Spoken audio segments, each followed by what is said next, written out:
L'ombre de Koé au partie 3.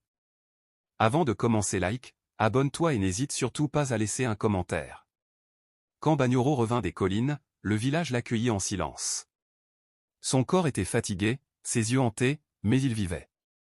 Les anciens l'entourèrent, les femmes ululèrent de joie, et les tambours battirent pour célébrer son courage.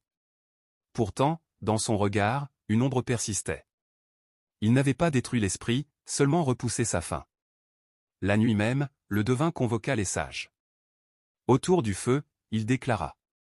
L'ombre n'est pas morte. Elle reviendra, et cette fois, aucun tambour ne suffira. Les jours suivants, un malaise rongea Koé.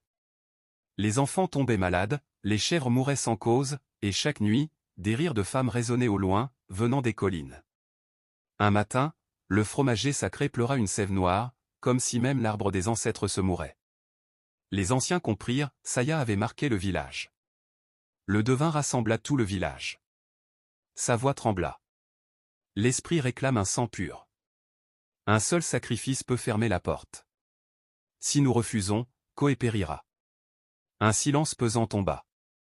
Les regards se posèrent sur Banyoro. Lui seul avait défié l'ombre, lui seul pouvait porter le poids du pacte. Mais devait-il mourir pour sauver les siens? Cette nuit-là, Banyoro s'assit seul au pied du fromager. Il pensa à sa mère, aux enfants qui jouaient, aux tambours qui résonnaient autrefois dans la joie.